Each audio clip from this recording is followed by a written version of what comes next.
welcome to Book Mob episode 76. Today I decided to do something a little different. I have my own self-published short story book, flash fiction book called 100 Flashy Fleshy Faction on Amazon KDP. Now, I think I did this in 2022, 23. Anyway, so what I decided to do today, and this is all an experiment. This is a AI experiment. I have known nothing about AI. My computer skills, or I'm not very computer literate as it is. It took me long enough just to work this, how to work out this camera.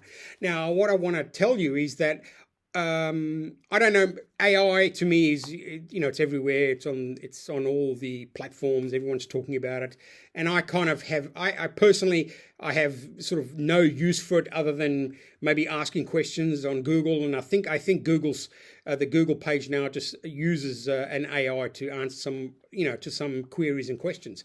But anyway, other than that, I know really nothing about AI. Now, earlier on, I think it was this year or maybe late last year, I heard that Google had released or had come up with this idea. I'm sure it's been around for a long time, but they came up with this idea called Flow, which is text to video, image to video, meaning that from my very, very rudimentary understanding of AI was that basically you have AI and you type in a scene or a picture idea, and suddenly it becomes a video. Now, from my very, very primitive use of Flow, which I only looked at today, and I looked at the subscriptions on that, and obviously it's not something that I need in my life. However, the reason for my video today, for the episode today, was I took one of my stories, and the story I took was my story number 85 called MILLET. And what I wanted to see is that I went to Flow and I decided to see if I could make, with zero experience, make a short film from my own story from 100. And look, the results of the result was very, very rudimentary. And at the end of the day, when I had finished I think it was 32 seconds or something like that, when I finished the short movie, I then managed to, after much difficulty, import it into iMovie, which is what I use to edit these videos. And I just did a few fix-ups, a few tightening of the edits. Again, all very, very basic stuff. Now, I'm going to put the video up now, and then afterwards I'll discuss obviously some of the glaring sort of mistakes or the glaring AI factors. But on the whole, I was actually kind of pleased with the outcome. And again, I want to remind you, I've never used Flow before. I've never really used AI before. And I watched a few tutorials on YouTube for Flow just to get an idea of how to start. So this is a very basic 36 second or so short film from my story MILLET from my book 100. Okay, let's go to the videotape and see what you think. MILLET. The shepherd watched unseen a middle-aged man clamber over the hobbled ground. The man, the shepherd thought, was dressed for afternoon tea, dignified but unsuitable. His face dominated in a thick broom of black millet. If the shepherd had the power of binocular eyes, he would have noticed the well-dressed man's tailored suit was stained and very well worn. Up and up the gentleman went, certainly ill-suited to climbing steep, rock-strewn mountains. The shepherd witnessed other well-dressed, educated gentlemen stumbling their way up the mountain. He understood what they sought, to look into the abyss. All right, so welcome back. I hope you're still with us. And okay, let's start. The things I learned today is when I put my story in, I didn't put the whole story in because the AI just didn't understand what I was doing. And then I thought, okay, so you basically I took my text story, my 100-word story, and I thought, you've got to kind of tell it what to do, the AI. And again, this is all from, I'm just basically talking out of my ass here because I've never used it before, and that was my first effort.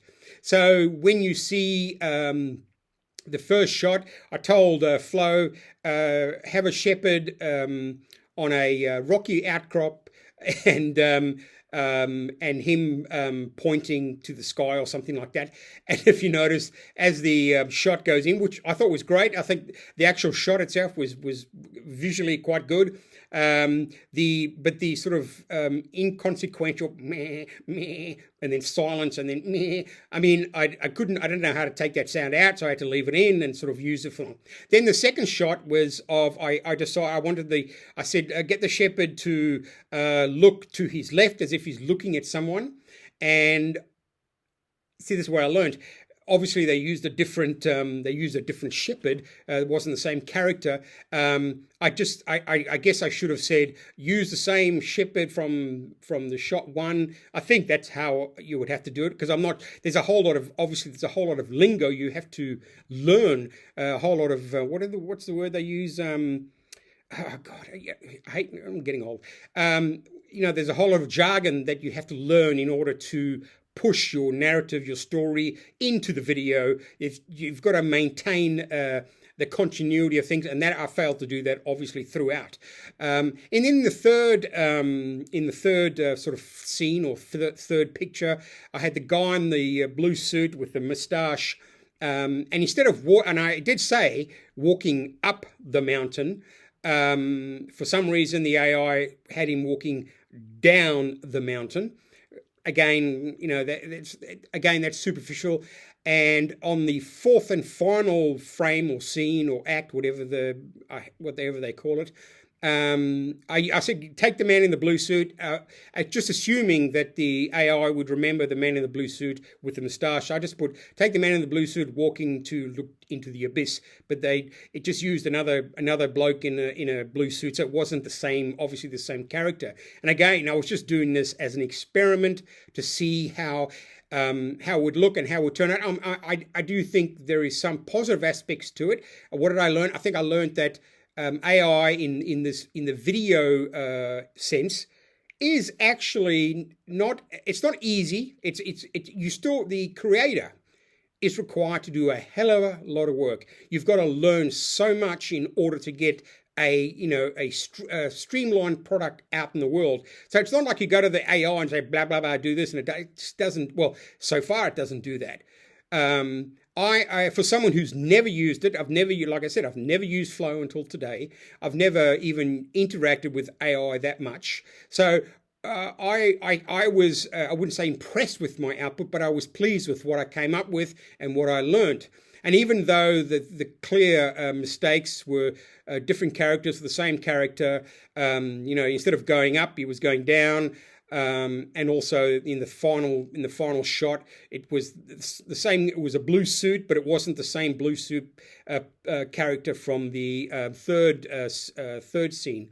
So I think I got the message across. Oh, the other thing that you probably heard it. The other thing that Flow doesn't do, it doesn't seem to have.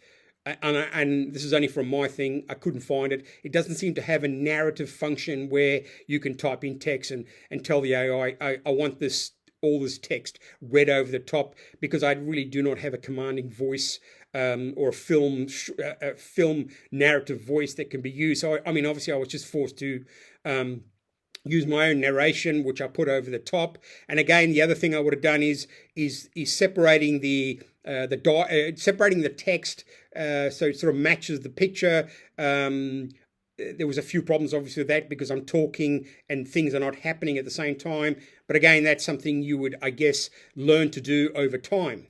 Now, the reason I couldn't go back and change anything, and this is so that it wasn't laziness. Once you commit to your text, or once you commit to your frame, Flow provides, I think it's Google Flow, but anyway, Flow provides any user whether you subscribe or not, 100, what do they call it? 100 credits or 100 sort of AI points. And each frame, I think, took about 22 points. So if I wanted to go back and say, no, you got the wrong guy in the blue jacket. Can you make it the same character from frame 3? I would have used up. I wouldn't have had enough credit because I ran out of credits just making this 36 or so second text to video from my book 100. So again, I couldn't actually go back. I saw my errors once they were produced. You can't see your errors before. So you kind of see what you've done and you've eaten or you've used up a certain amount of credits or coins. I mean, so everything is, I mean, they've got to make money somehow, I suppose. And I think the lowest tier of, subscription, I think is Australian $17 a month or $35 a month. I'm not sure. But for instance, in the $35 a month Flow subscription, you get 8,000 of these so-called AI tokens, coins. And I guess if just very roughly, this 36-second, because I'd love to do some more of these as I get better. And again, I'm only putting this up today because it's purely an experiment to see how it comes across. And I'm happy with how it looked. It's quite funny and it's quite strange and again, I think from what I can gather, Flow AI, it's not this simple matter of put the text in, get everything out. I think you have to learn a whole lot of technical jargon. You also have to understand exactly what you want, and the closer you get to understanding the jargon, understanding how to present an idea to the AI, the closer the person will get to getting the output that they want. Now that could take. I mean, depending on, it's like anything.